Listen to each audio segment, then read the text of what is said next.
안녕하세요. 오늘도 사연 살롱을 찾아주셔서 감사합니다.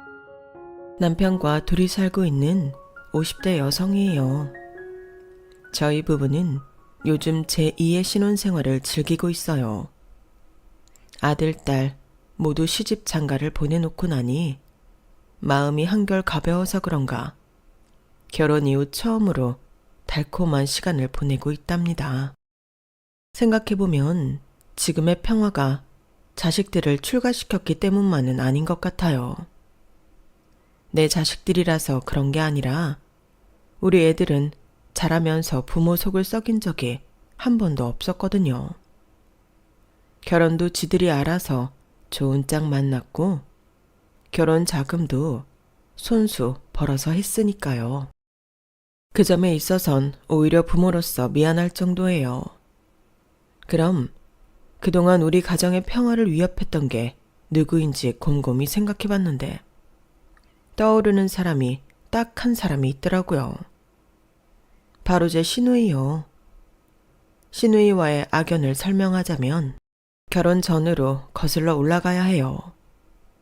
시누이는 제가 취업을 앞두고 아르바이트를 했던 보습학원 학생이었어요. 공부는 뒷전이고 노는 거에만 빠져있는 아이였죠. 딱 그 정도 문제만 있었다면 제가 제자이기도 한 시누이를 그렇게 싫어하지는 않았을 거예요. 시누이는 세상에서 지가 제일 잘난 줄 아는 학생이었어요. 고작 중3밖에 안 된 애가 어찌나 영악하고 건방지던지 각 과목 선생님들이 혀를 내두를 정도였죠. 저는 5남매 중 장녀라서 어릴 때부터 집에서 동생들 군기반장처럼 살아온 탓에 그런 시누이가 여간 거슬리는 게 아니더라고요. 그러던 어느 날 생각지도 않게 우리는 맞붙게 되었어요. 수업이 시작한 지 15분이 지났는데 그제서야 강의실에 들어온 시누이는 책상에 책가방을 퍽 집어 던지고는 요란하게 의자를 빼서 앉더라고요. 거기까지는 봐줬는데 이게 글쎄 자리에 앉자마자 앞에 앉아있던 친구 머리에 필통을 집어 던지지 뭐예요. 야, 네 대가리가 커서 칠판이 안 보이잖아. 이러면서 말이죠. 머리를 맞은 아이는 손으로 맞은 부위를 감싸며 시누이를 째려봤고 시누이는 거기다 대고 뭘 꼬라보냐며 시비를 걸었어요. 결국 두 아이는 말싸움까지 벌였고 보다 못한 저는 둘 사이에 껴서는 싸움을 말렸죠. 수업에 늦게 들어왔으면 수업에 방해 안 되게 조용히 책이나 펼 것이지. 왜 가만히 있는 친구를 괴롭히니? 그랬더니 시누이가 뭐라는지 아세요? 지가 뭔데 지랄이야. 고작 학원 선생 주제. 뭐? 너 지금 뭐라 그랬니? 지랄? 너 정말 혼나볼래? 아, 네. 이러면서 키득거리며 웃고 있는 거예요. 마음 같아선 머리통을 한 대 쥐어 받고 싶었지만 강의실 안에서 그런 짓을 할 수는 없어서 참았어요. 대신 수업 끝나고 따로 보자고 말하곤 다시 수업을 진행시켰죠. 시누이를 제외한 나머지 아이들 수업까지 망칠 수는 없으니까요. 속에서는 부글부글 끓어올랐지만 자식들 위해 비싼 학원비를 내는 학부모들을 생각해서 꾹 참고 수업을 마쳤어요. 그리고는 시누이한테 가서 교무실로 오라고 그랬죠. 참, 웃겨 진짜. 지가 무슨 진짜 선생인 줄 아나 봐.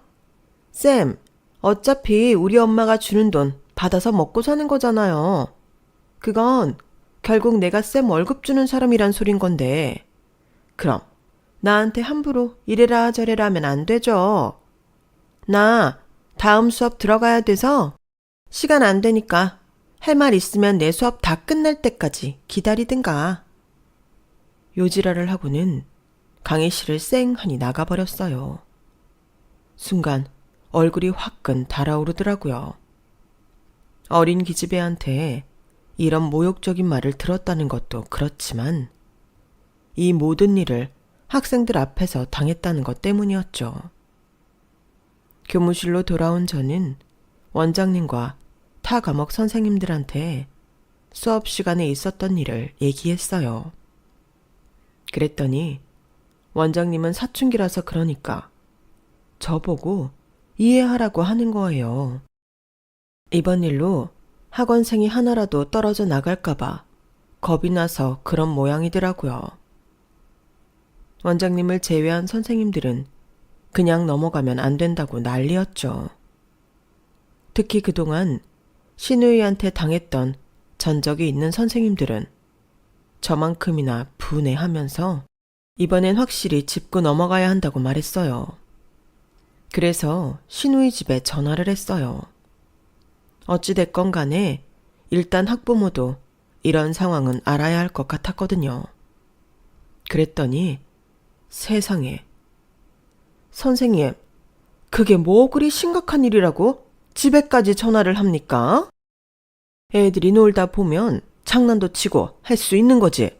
선생이라는 사람이 그런 걸 시시콜콜 학부모한테 전화해 일러 바칩니까?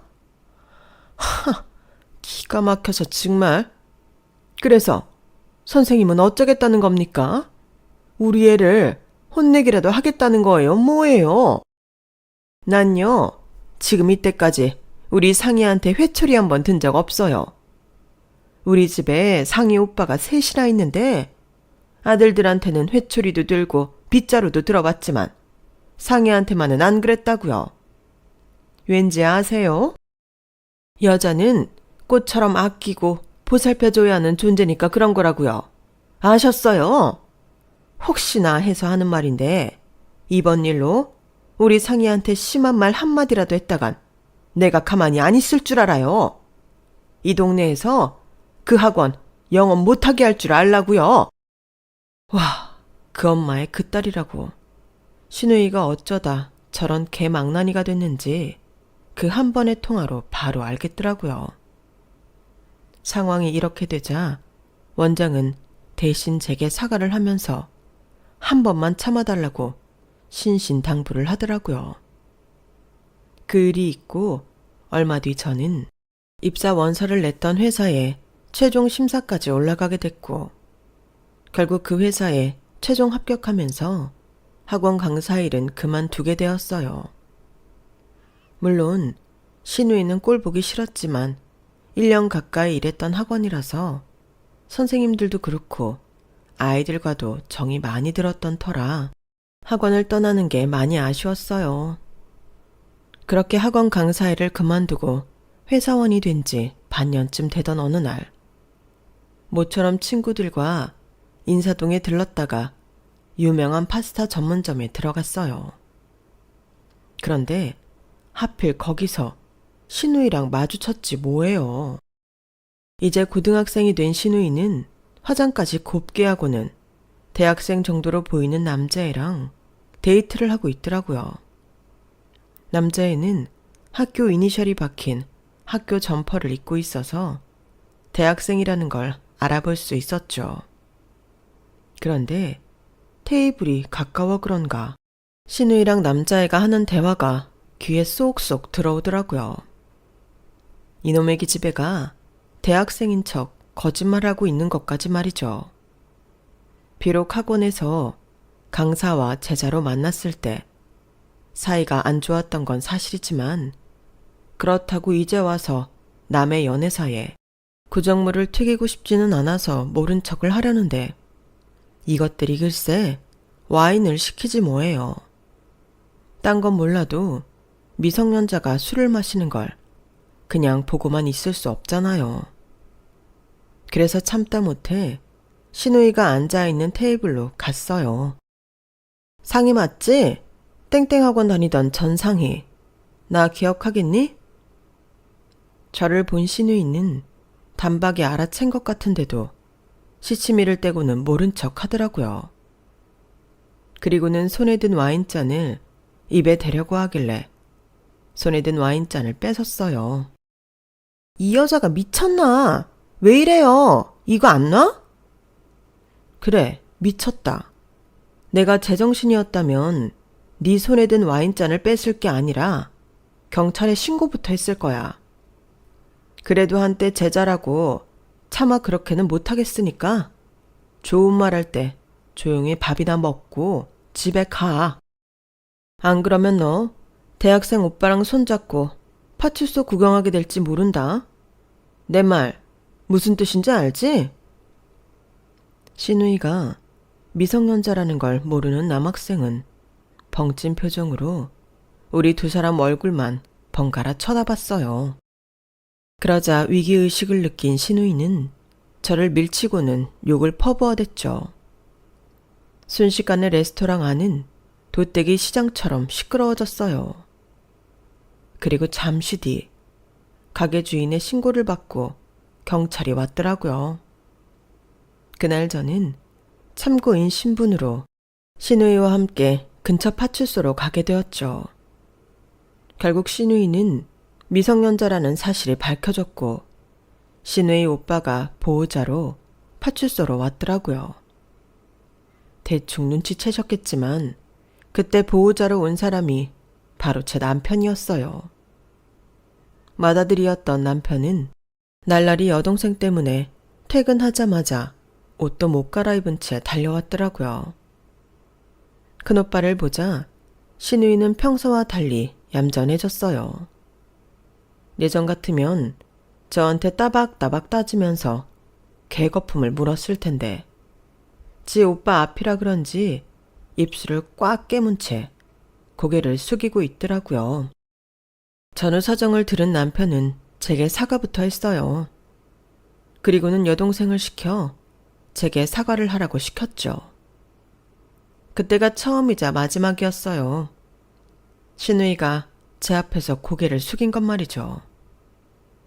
그 일을 계기로 남편과 저는 만남을 이어갔어요. 그렇다고 교제를 전제로 한 건 아니었어요. 솔직히 남편이 꽤 마음에 들긴 했지만 개차반 같은 여동생을 생각하면 절대 깊은 사이는 되고 싶지 않았거든요. 그런데 어디 사람 마음이 생각대로 되나요? 신우이는 싫은데 이 남자는 놓치기 싫고 만나는 시간이 길어질수록 고민도 깊어지더라고요.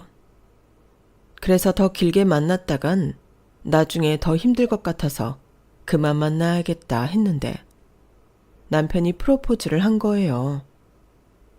머리로는 거절을 해야 한다는 걸 아는데 이렇게 이 남자랑 끝낸다 생각하니까 가슴이 너무 아팠어요.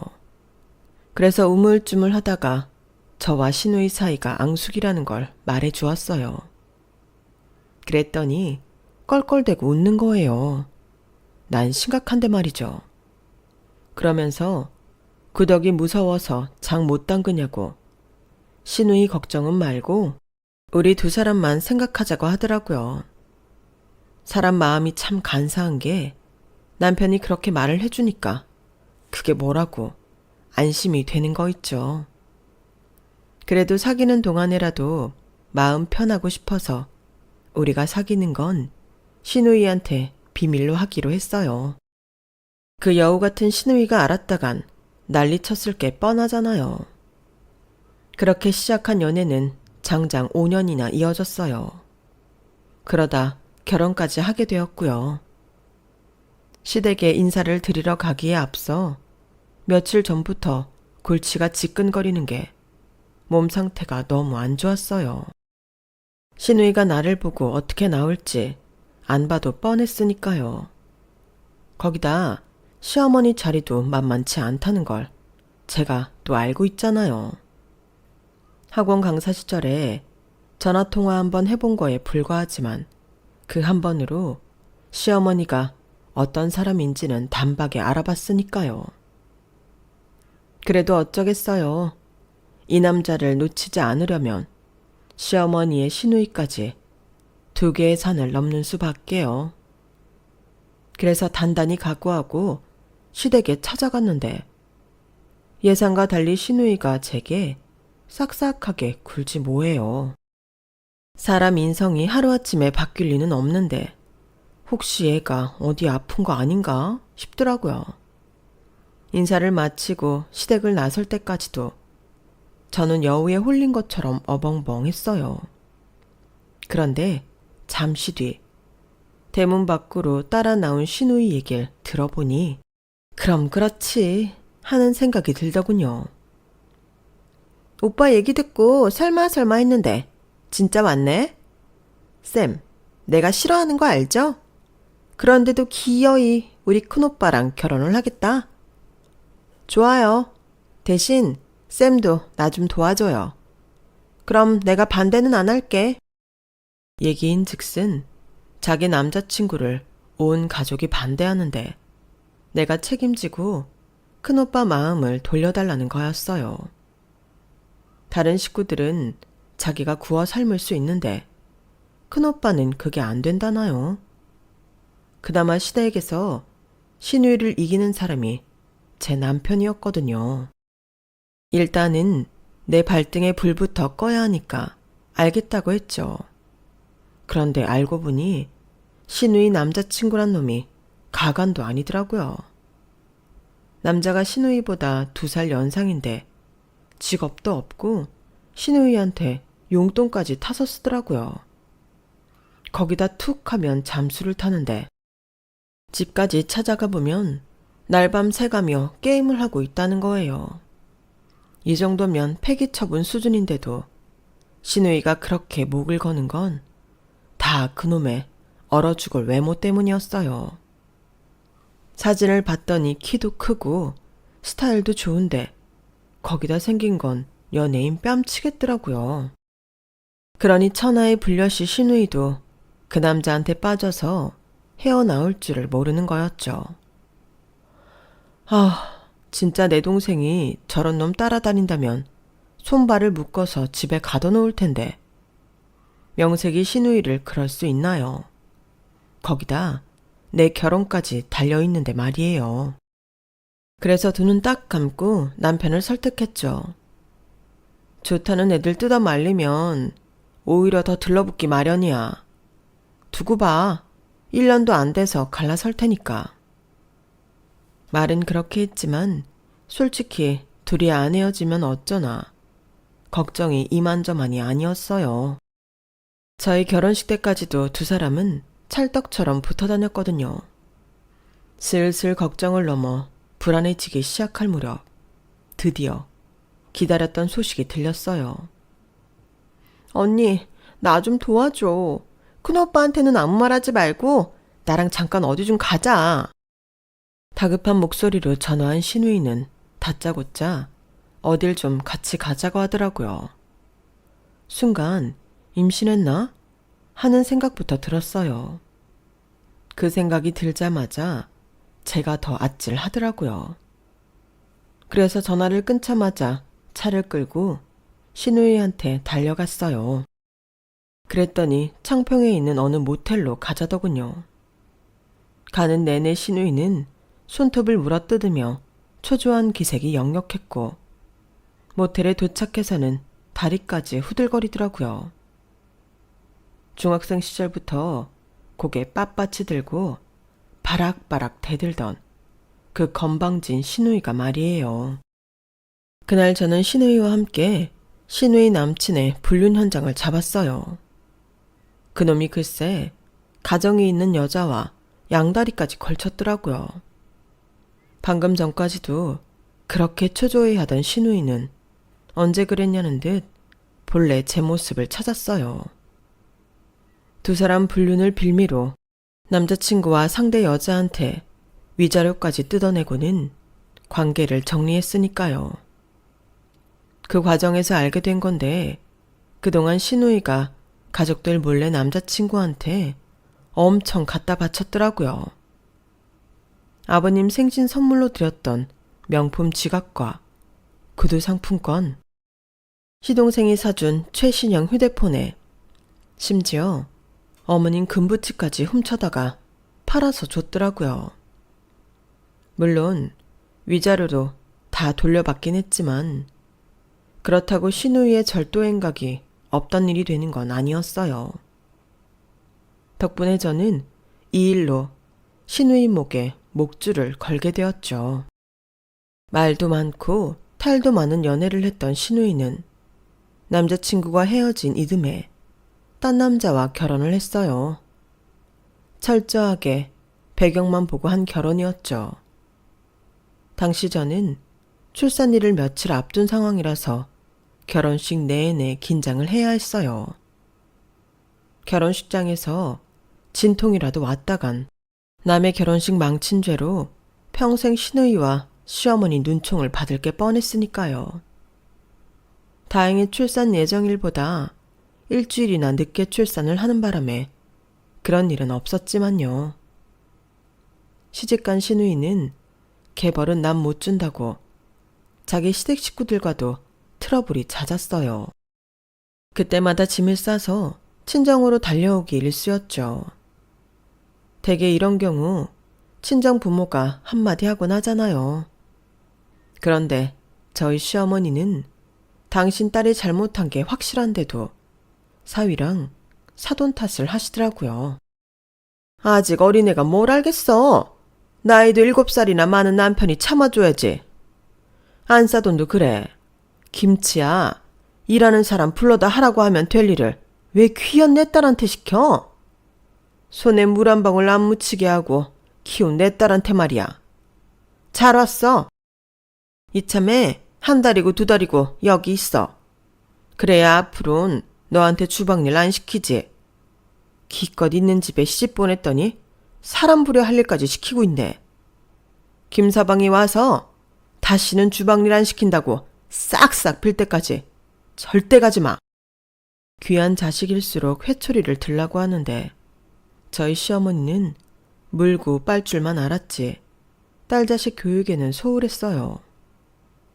며느리인 나한테는 김장마다 갓김치 해와라, 꼬들빼기 해와라, 주문도 요란하시면서 자기 딸한테 배추 절이는 일 좀 시켰다고 저 난리니 말이에요.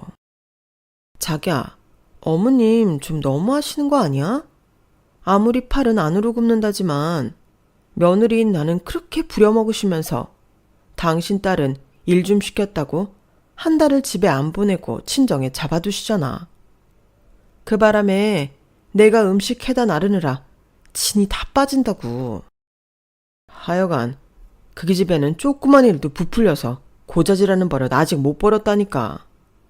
다음에 또 먹을 거 해오라고 전화하면 내 핑계 대고 가지 마. 어디서 나이도 어린 게 지 올케를 부려먹어. 하여간 어머니는 상희한테만 유독 약하시단 말이야. 어머님이 신우이를 아낀 데는 이유가 있었어요. 신우이가 아들 자식밖에 없는 집안의 유일한 딸이라는 것도 있지만 그보다는 신우이가 태어난 시점 때문이었어요. 저희 시댁은 제 남편이 3살이 되던 무렵부터 아버님 사업이 어려워져서 막내 시동생이 태어날 때까지도 집안 사정이 어려웠대요. 사업체를 꾸려나가긴 했지만 들어오는 돈보다 나가는 돈이 더 많아서 은행권이며 친인척들한테 빌린 돈이 해마다 늘어가는 지경이었죠. 그러다가 신우이가 태어나면서부터 이상할 정도로 일이 잘 풀려나가더니 그간 빚진 거 다 갚고도 이전보다 회사 사정이 나아진 거예요. 그러니 집안에서는 다들 신우이를 복덩이라고 불렀고 특히나 그런 딸을 낳은 어머님은 시댁 식구들 앞에서 어깨에 힘을 줄 수 있게 된 거죠. 그렇게 시작된 막내딸 사랑이 지금까지 이어지고 있는 거고요. 태어날 때부터 사람들 사랑 듬뿍 받고 못되게 굴어도 용서받고 살던 신우이는 결혼 15년 차에 위기를 맞게 되었어요. 시부모님 회사가 부도가 나는 바람에 그 밑에서 일하던 신우이 남편도 하루아침에 실업자가 되고 만 거예요. 부자가 망해도 3년은 간다고 했지만 한순간에 망한 게 아니라 서서히 망해갔던 거라서 땅이며 건물은 진작에 다 팔아먹고 껍데기만 남은 상황이라 상황은 예상보다 더 심각했어요. 신우이 가족이 살던 50평대 아파트도 은행 대출을 받느라 담보 잡힌 상태라서 매달 상환해야 하는 이자만 해도 어지간한 직장인 한 달 월급이 넘었어요. 나간 구멍은 많고 들어오는 돈은 없으니 생활비 감당하는 것조차 힘들게 된 거죠. 시어머니는 자기 딸이 고생하는 꼴 볼 수 없다고 당장 이혼하고 집으로 돌아오라고 했지만 이미 자식까지 낳고 산 지 15년이 넘은 마당에 어디 그게 쉽나요? 하는 수 없이 시어머니는 사위 욕을 하면서도 딸 자식 집에 생활비며 먹을 거 나르느라 여념이 없으셨어요. 다행히 서방님이 취직도 했고 집도 작은 데로 이사를 하면서 은행 빚을 갚자 살림은 조금씩 안정을 찾아갔어요. 하지만 어머님은 돌아가실 때까지도 막내딸 걱정은 끊이지 않았어요. 시아버지와 시어머니가 2년 간격으로 세상을 떠나시자 남편과 형제들은 부모님 유산을 나누기로 했어요. 드라마에서 보면 잘 사는 집들은 변호사 입회 아래 유언장을 공개하잖아요. 그런데 저희처럼 평범한 사람들은 그런 거 없죠. 그냥 형제들끼리 모여서 어떻게 나눌 건지 상의를 하죠. 세금도 내야 하니까 팔 건 팔고 모을 건 모아서 한꺼번에 나누는 거죠.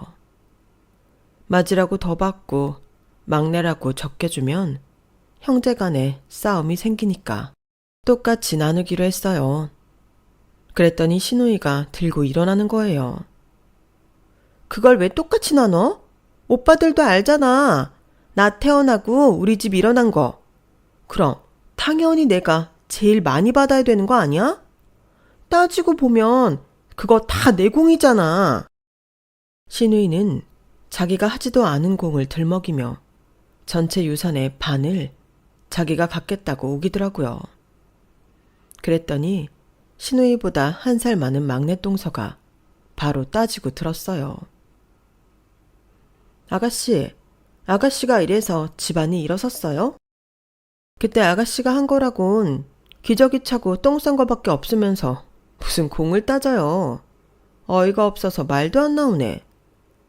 그리고 말이 났으니 말인데 어머님 살아계시는 동안 어머님이 아가씨네한테 좀 해주셨어요? 막내딸 고생할까봐 집수리도 다 해주시고 차 바꿀 때도 우리 몰래 3천만 원 해주셨잖아요. 지금까지 우리가 몰라서 입 다물고 있었는 줄 알아요? 안 그래요, 형님들? 그건 동서 말이 맞아. 아들이라고 명절이며 생신 때 돈을 더 내면 더 냈지. 한 번도 덜 낸 적 없었는데도 매번 챙겨가는 건 아가씨였잖아. 양심이 있으면 유산 더 달라는 말은 하면 안 되지. 그동안 입 다물고 살던 며느리들이 들고 일어나자 신우이는 눈물까지 뽑아가며 오빠들한테 하소연을 했어요. 언니들 정말 너무하네.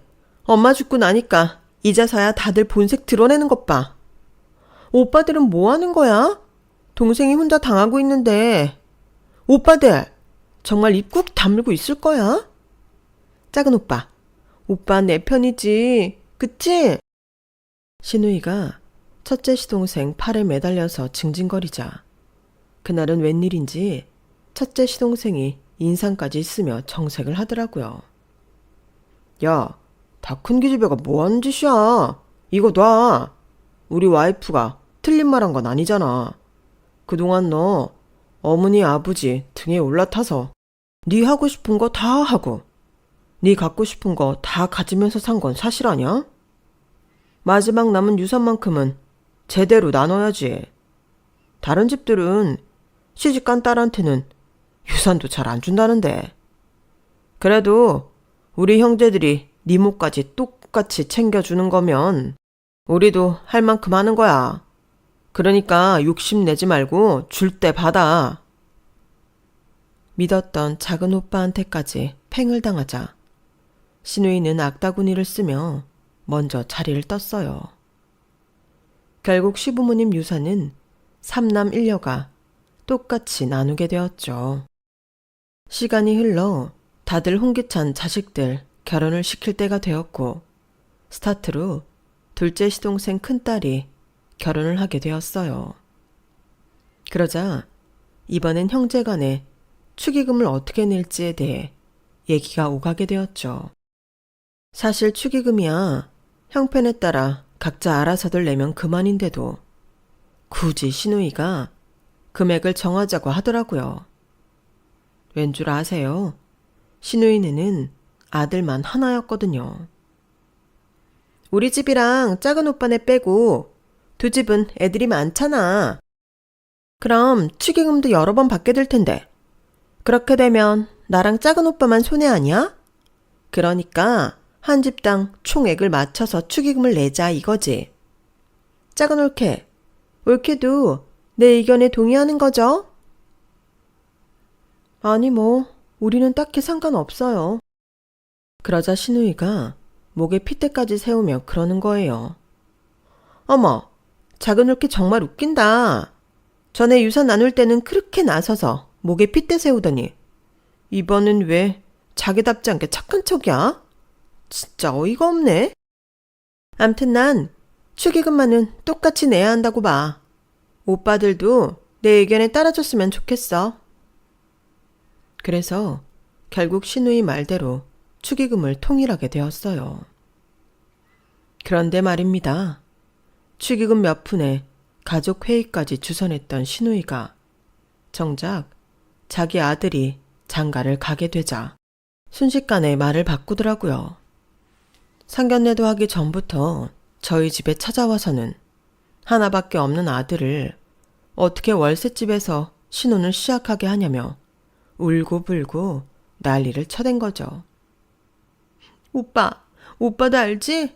우리 진우 중학생 때 우리 시댁 망해서 한창 관리받아야 될 때 학원도 제대로 못 보낸 거. 나 진짜 그때 일만 생각하면 내 아들한테 미안해서 고개를 들 수가 없어. 그때 제대로 관리 못 해줘서 애가 지방대밖에 못 간 건 아닌가 싶은 게 엄마로서 뼈에 사무치는 한이 됐다고. 그런데 이번에도 월세방에서 신혼 살게 할 거를 생각하면 나 정말이지 죽어서도 눈을 못 감을 것 같아. 오빠, 그러니까 오빠가 딱 3천만 해주라. 그럼 내가 평생 오빠 은혜 안 잊고 살게. 응? 솔직한 심정으로는 3천이 아니라 300도 해주기 싫었어요. 하지만 다른 것도 아니고 자식 때문에 오빠 앞에서 눈물까지 찍어내는 시누이를 보니까 같은 부모 입장에서 안 됐긴 하더라고요. 사실 우리나라 결혼 문화가 많이 변했다고는 하지만 여전히 집은 남자가, 혼수는 여자가 하는 걸로 공식화돼 있잖아요. 아들 가진 부모는 그놈의 신혼집 해줄 생각을 하면 가슴이 턱 막힌다니까요. 집값은 하루가 다르게 올라가지. 거기다 전셋집은 또 어떻고요. 빌라로 하자니 안 그래도 하루가 멀다 하고 뉴스에 나오는 전세 사기 때문에 겁이 나고, 그래서 평수가 작더라도 아파트를 해주려니 보증금만 해도 수억 대니 이래서야 어디 아들 자식 장가나 보내겠냐고요. 다행히 우리 아들은 며느리랑 반반 부담해서 지들 손으로 집 구해 결혼했기 때문에 한숨 돌렸지만 시누이네는 온전히 아들 부부 살 집을 해줘야 하는 판이라 상황이 딱해 보였어요.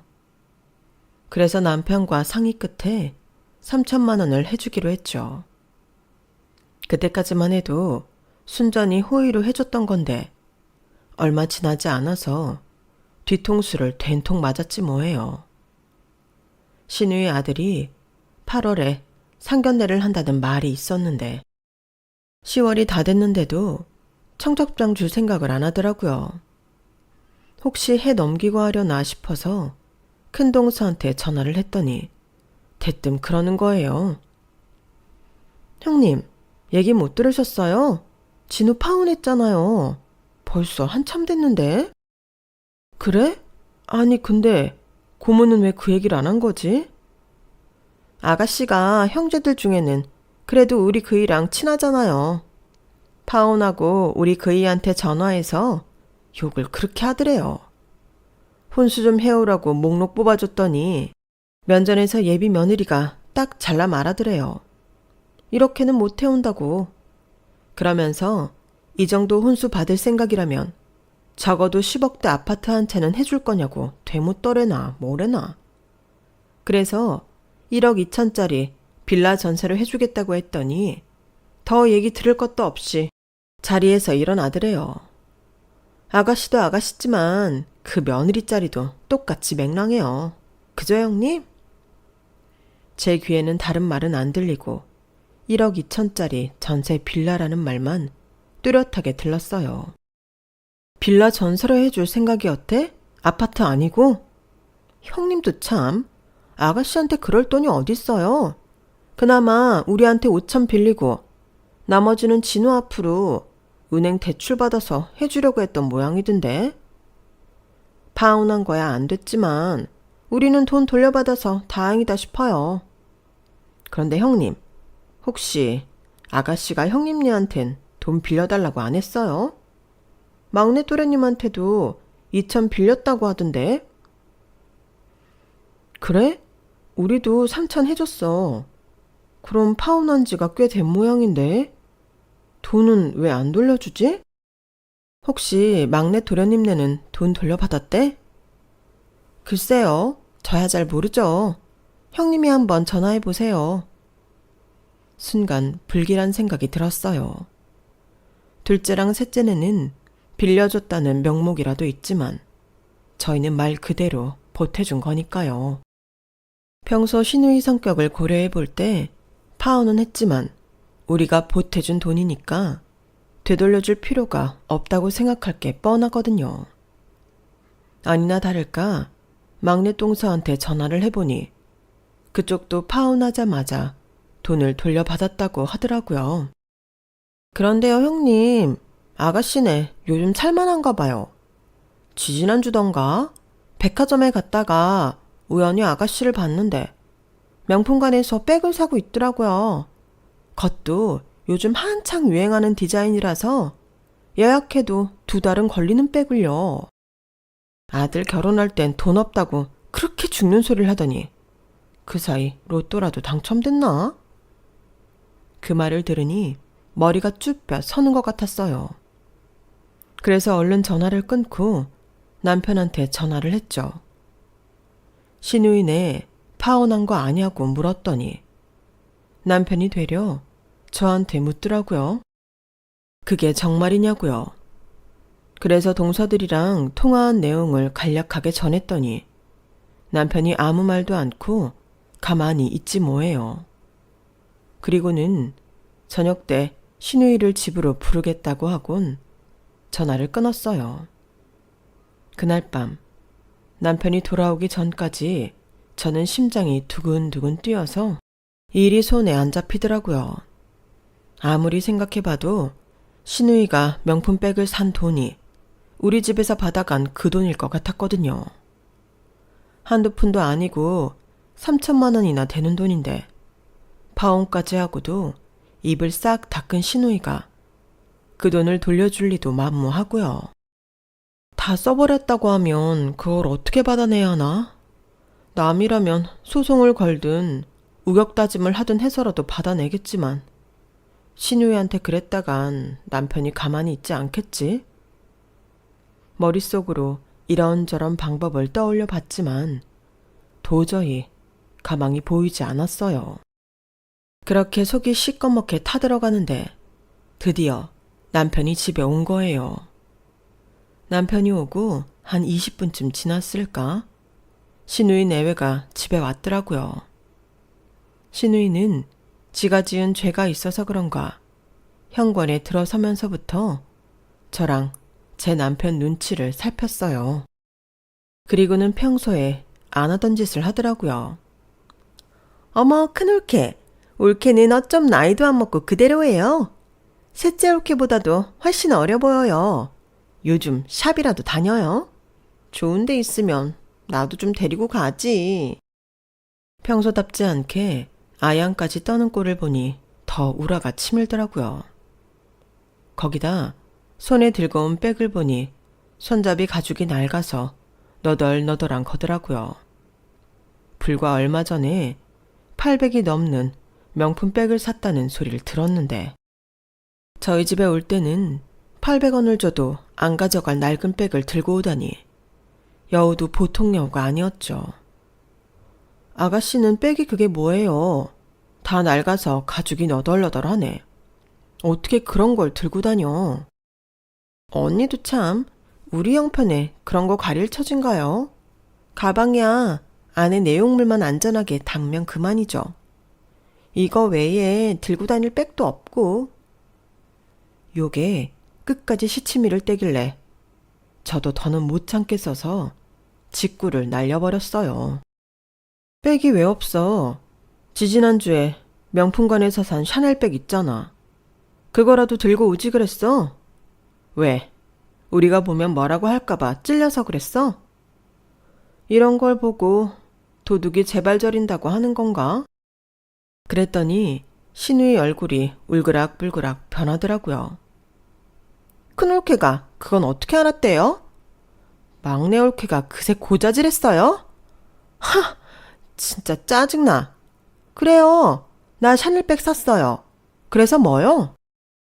내가 내 돈 주고 명품백 사들겠다는데 올케가 무슨 상관이에요? 상관이 있지 왜 없어.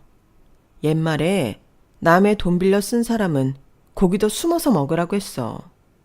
아가씨, 진우 신혼집 해준다고 우리한테 3천만 원 받아간 거 기억 안 나? 진우 파혼했다던데 그 돈은 왜 안 돌려주는 거야?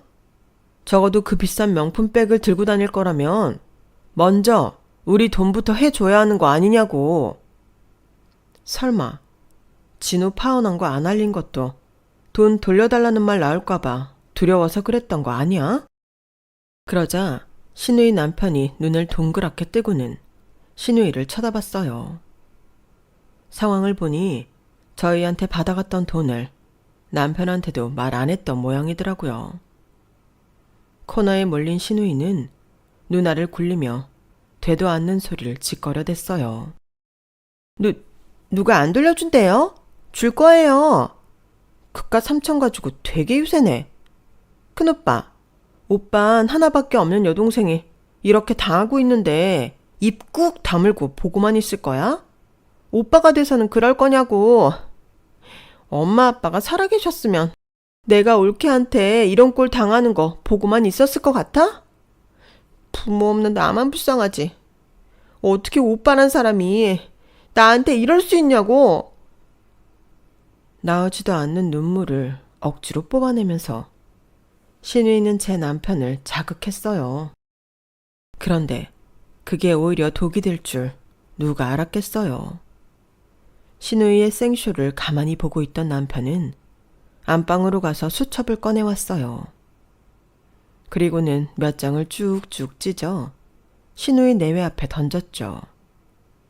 거기에는 그동안 신우이가 온갖 핑계를 대가며 저희 집에서 받아간 돈 액수가 적혀 있었어요. 그걸 보니 놀라 자빠지겠더라고요. 가랑비에 옷 젖는다고 한 푼 두 푼 빌려간 돈이 자그마치 5천이 넘었거든요. 거기에는 저도 모르는 돈까지 섞여 있었다는 게 문제였죠. 아마도 남편이 저 몰래 해준 돈이 모양이에요. 그런데 그 목록을 보고 놀란 사람은 저뿐만이 아니었어요. 서방님은 두 눈이 휘둥그레졌거든요. 당신, 지금까지 형님한테 이렇게나 돈을 빌렸었던 거야? 이건 또 뭐야? 우리 아버지 장례 치를 때도 형님한테 1,000만 원이나 빌렸어? 당신 그 돈으로 뭐 했어? 아버지 장례 비용은 작은 아버지께서 다 내주셨는데 당신이 왜 1,000만 원이나 빌렸냐고. 설마 그 돈으로 또 명품백 산 거야? 말해봐 이 여자야. 아니, 난 혹시 돈이 필요하지 않을까 해서 빌려주긴 했는데 작은아버님이 다 내주시겠다니까 그냥 가지고 있으려고 했는데 동창회 나갈 때 들고 갈 백이 없더라고. 자기도 알잖아. 나 어디 가서 꿀리는 거 죽기보다 싫어하는 거. 그럼 어떡해? 쪽팔리긴 싫고 구질구질한 건 더 싫은데. 그러길래 자기네 집 회사만 안 망했어도 내가 오빠한테 돈 꺼서 백을 살 일은 없었잖아. 따지고 보면 이게 다 당신 탓이라고. 그때였어요. 남편이 손에 들고 있던 수첩을 신우의 머리에 딱 던졌어요. 조용히 안 해? 네가 뭘 잘했다고 큰 소리야. 없으면 없는 대로 알뜰하게 살 생각은 않고. 뭐? 명품백? 너라는 인간이 싸구려인데 그깟 명품백은 들어서 뭐해? 어릴 땐 어려서 철이 없다 그러지만 나이 50이 돼서도 그 모양이면 무슨 탓을 하겠니?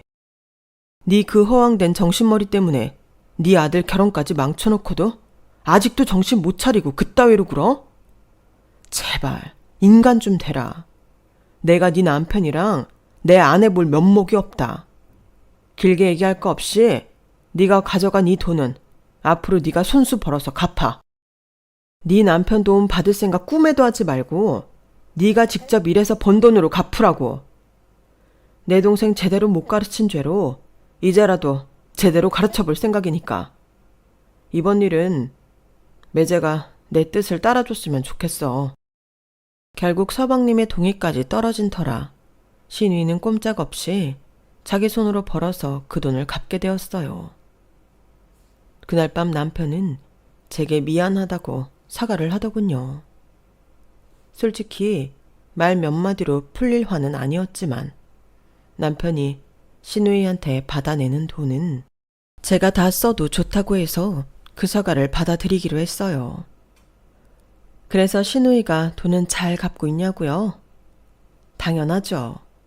안 그래도 신우이가 일자리가 없어서 돈 못 벌겠다고 하길래 저희 오빠가 아는 갈비집에 서빙 알바로 보내버렸어요. 일당은 고스란히 제 계좌로 보내게 했고요. 처음엔 죽어도 못한다고 난리를 쳤지만 서방님이 그 돈 제대로 안 갚으면 이혼이라고 못을 박자 울며 겨자 먹기로 일을 하고 있죠. 모르긴 해도 신우이의 50년 인생 중에 지금이 가장 힘든 시기일 겁니다. 그러게 시부모님이 진작 이렇게 딸내미 교육에 힘쓰셨더라면 저까지 힘들 일 없었잖아요. 지금 제 사연을 듣고 계시는 청취자분들 중에도 내 자식이 너무 예뻐서 무조건 끼고 사시는 분들이 계시다면 제 시누이를 반면교사 삼아 제대로 된 교육 해야 하지 않을까요? 그게 자식이 제대로 된 인간으로 성장할 수 있는 자양분이 될 테니까요. 저도 제 자식 끝까지 책임져 보겠습니다. 지금까지 제 사연을 들어주셔서 감사합니다. 다들 건강하시고 내일이 더 행복하시길 바래요. 여러분, 사연 댓글에 응원과 현명한 조언 부탁드려요. 좋아요와 구독은 저에게 큰 힘이 됩니다.